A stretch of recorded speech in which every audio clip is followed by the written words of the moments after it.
wewe ni mzazi, upo katika familia, jua kabisa wewe ni kiongozi. Na kama ni kiongozi, huwezi ukaenda kwa mtoto ukamwambia tu unatakiwa kuwa hivi, unatakiwa kuwa vile, hautakiwi kuwa hivi, unatakiwa kuwa vile. No, watoto hawajifunzi kwa kuambia, wanajifunza kwa wanachoona unatenda. Nitakufundisha kitu kimoja. Mtoto mdogo anapozaliwa leo, anapokuwa, hawezi kuongea, hawezi kufanya baadhi ya vitu fulani, na hatajui hata kama kuna namna ya kufanya vitu vya namna fulani.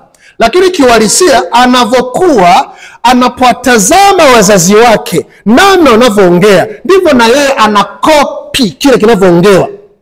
Kwa maana gani? Maana yake anaigiliza kile ambacho anakiona, anaigiliza kile ambacho anakisikia, anaigiliza kile ambacho wazazi wake wanakifanya.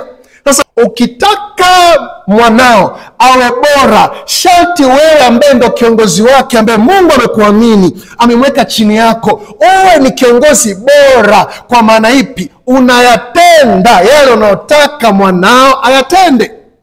Ni kwa sababu gani? Hawezi kuwa bora zaidi ya vile ambavyo unamwelekeza awe, zaidi ya vile ambavyo unamuonyesha kwa matendo, aone faida ya kile unachokisema ndicho unachokitenda, na matokeo yake yanakuwa ni yapi. Pale unampa ujasiri ya kujua kabisa, okay, kuna namna ambavyo nimeelekezwa kufanya, na nimeona babangu anafanya au mamangu anafanya, na matokeo yake ni aina fulani. Mfano, kuna watu wanajijua kabisa wao sio watu wacha Mungu, lakini wanatamani hata watoto wao wawe cha Mungu. Mtu wa Mungu, usijidanganye.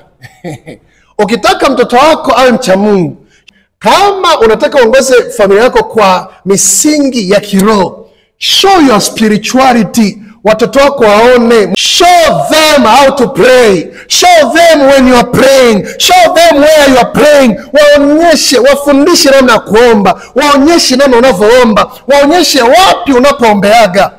Hapo ndipo ambapo unajenga imani ya mtoto katika matendo. Listen, imani isipokuwa na matendo imekufa.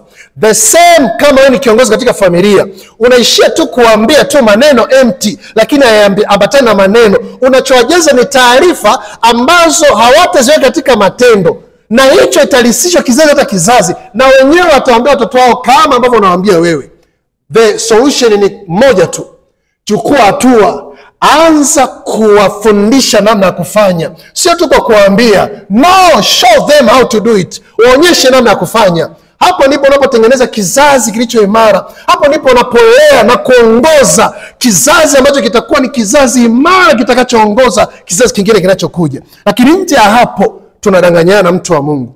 Quality ya kiongozi sahihi ni yule anayefundisha kwa mfano na sio tu kwa maneno. Ni kwa sababu ukiona siku umeacha kufundisha kwa mfano, unafundisha tu kwa maneno tu, jua umeshafeli.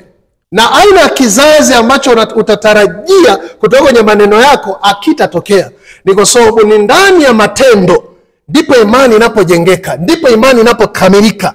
So ukamilifu wa kizazi kinachoongozwa kikakamilika ni pale ambapo kiongozi, iwe kwenye nyanja ya familia, iwe kwenye nyanja ya serikali, anaongoza kwa mfano, sio kwa maneno. Ni kanuni. That is a principle. Hallelujah.